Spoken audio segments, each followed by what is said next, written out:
నేను వ్యక్తిగతంగా ప్రవీణ్ పగడాల గారు వారితో నేను కలిసి చాలా పరిచర్య చేశాం రక్షణ టీవీ ద్వారా. వ్యక్తిగతంగా వారు నేను ఆయన ఎరుగుదును, ఆయన నన్ను ఎరుగును. అయితే వారెప్పుడు కూడా ఏ చెడు విషయంలో కూడా ముందుకు పోయిన వ్యక్తి కాదు. అందరికీ చాలా మందిలో ఉన్న డౌట్ ఏంటంటే, ఏంటి ఈ నెపమేసి అతన్ని ఈ రకంగా చేశారేంటి అని అందరి మనసులో ఉందా లేదా? రైట్. ఇద్దరు స్నేహితుల్ని దయచేసి లేచి నిలబడమని చెప్తున్నాను. దయచేసి సమయం గల అధ్యక్షులు గారు ముందుకు రండి.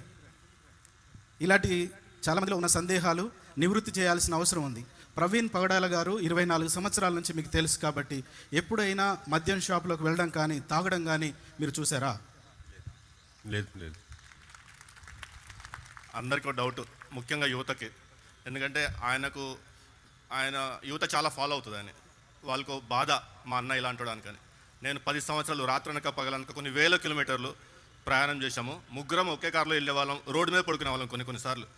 ఏ రోజు కూడా మేము ఆ వ్యక్తిని ఆ విధంగా చూడలేదు. ఆ 10 గంటల సీసీటీవీ ఫుటేజ్ మా వాడు కాదు. ఏ విధంగా చెప్తున్నా అంటే, ఒకవేళ ల్యాబొరేటరీ నుంచి ప్రవీణే అని చెప్పినా కానీ మేము నమ్మము. అది పచ్చి తాగుబోతు కూడా ఆ విధంగా అన్ని రకాలుగా తాగడండి. సస్తానికి తాగినట్టుంది అదేదో. అంత ఎంఎల్ ఇథైల్ ఆల్కహాల్ శరీరంలో వెళ్ళినాక అతను డయాబెటిక్. చాలామందికి తెలియదు అతను డయాబెటిక్ అని. మనిషి బతకడు అంత తాగితే. అన్ని గంటల ప్రయాణం కూడా చేయలేడు. కాబట్టి కృపత్తున్న చోటుకల్లా ప్రతి గ్రామానికి వెళ్ళేవాడు. 2027 వరకు కూడా నా క్యాలెండర్ ఫ్రీగా లేదు. ఎవరిని కూడా ఆ విధంగా చూడలేదు. ఆ విధంగా తాగేవాడైతే ప్రతిరోజు తాగాల, లేదా వారానికి 2-3 సార్లు తాగాల. ఆ వ్యక్తి కాదు అతను. నేను ఎక్కడ దెబ్బతిన్నట్టు బెనరంతో అన్న మా వాడికి వచ్చిన బాధ ఏంటన్నా, రోడ్డు మీద కూర్చున్నాడు, ఆ విధంగా కూర్చున్నాడు, మా వాడిన కనుక్కో అన్న అడిగా.